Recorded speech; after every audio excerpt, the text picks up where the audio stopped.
Visakha railway zone ఏది, Kadapa steel plant ఏది? ఇవాళ ఆంధ్ర రాష్ట్రానికి మోడీ గారు చెప్తున్నాడు, ఆయన ఏంటంట నీలి విప్లవాన్ని సృష్టిస్తాడంట. మొత్తం పోర్టుల నిర్మాణం, పోర్ట్ లైడ్ డెవలప్మెంట్ సృష్టిస్తాడంట మోడీ గారు. ఆంధ్రప్రదేశ్ రాష్ట్రంలో కుర్రవాడైనటువంటి ముఖ్యమంత్రి ప్రభుత్వ హయాంలో 4 పోర్టుల నిర్మాణం శరవేగంగా జరుగుతుంటే ఇప్పటికే జగన్మోహన్ రెడ్డి గారు 2022వ సంవత్సరంలో మొదలుపెట్టి ఒక పోర్టుని ఇప్పటికే పూర్తి చేసి మరొక 3 పోర్టులు శరవేగంగా నిర్మాణం చేస్తుంటే చేయి సాయం అందించావా మోడీ గారు? నయా పైసా ఇచ్చావా? ఇవ్వకపోగా మళ్ళీ ఒక కొత్త మాయా ప్రపంచాన్ని సృష్టిస్తావు. మళ్ళీ ఒక మాయ మాటలు చెప్తారు మోడీ గారు. ఆంధ్రప్రదేశ్ రాష్ట్రాన్ని పోర్ట్ లైడ్ డెవలప్మెంట్ నే సృష్టిస్తానని మాట్లాడతారు. ఉన్న పోర్టుకు దిక్కులేదు. విభజన హామీల చట్టంలో ఈ రాష్ట్రాన్ని విభజించేటువంటి ఆ చట్టం తయారు చేసినప్పుడు చట్టంలో ఒక పోర్టు కేంద్ర ప్రభుత్వం నిర్మాణం చేయాలి, బాధ్యత మనది అని చెప్పిన చట్టంలో పెడితే ఒక్క పోర్టుకి ఏమైనా సాయం చేశారా మీరు? చేయకపోగా మళ్ళీ కొత్తగా ఎండమావులు లాంటి కొత్త హామీలు మళ్ళీ మోడీ గారు గుర్తిస్తున్నాడు. ఉన్న పోర్టు కడుతున్న పోర్టులకి జగన్ గారికి ₹1 సాయం చేయకపోగా ఆయన ఇవన్నీ మాట్లాడతాడు. ఆయన చెప్తాడు మోడీ గారు, వైఎస్ఆర్ కాంగ్రెస్ పార్టీ రెండూ ఒకటే. వైఎస్ఆర్ కాంగ్రెస్ పార్టీ రెండూ ఒకటే అంట. ఎవడన్నా నమ్ముతాడా? ఎవడన్నా ఈ రాష్ట్రంలో ఉన్నటువంటి తెలుగుదేశం కార్యకర్తలు నమ్ముతారా? భారతీయ జనతా పార్టీ కార్యకర్తలు నమ్ముతారా? ఎవడన్నా కాంగ్రెస్ వైఎస్ఆర్ కాంగ్రెస్ ఒకటే అంటే? మోడీ గారు కొంచెం అర్థం చేసుకోండి.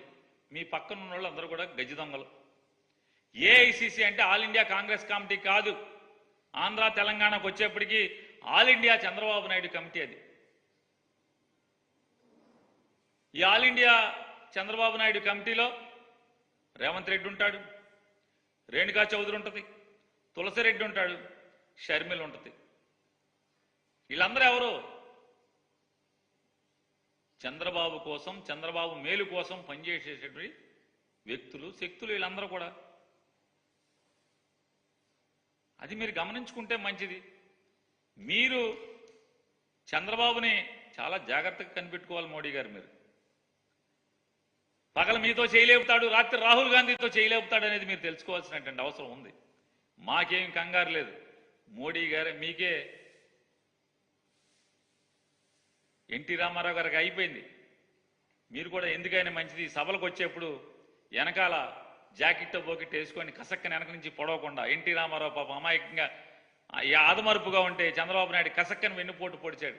మీరు కూడా మీరు మీటింగ్ చెప్పేప్పుడు వెనక చంద్రబాబు రాకుండా చూసుకోండి. మీ వాళ్ళకి, మీ గన్మెన్లకి చెప్పండి, ఆ నల్ల డ్రెస్సులు వేసుకున్న వాళ్ళకి, నేను మీటింగ్ మాట్లాడేప్పుడు వెనక చంద్రబాబుని రానివ్వబాకండి రా బాబు అని చెప్పని. ఇవాళ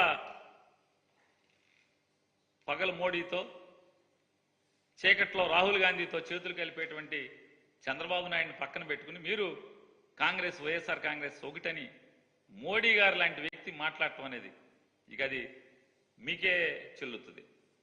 ఆయన చెప్తారు,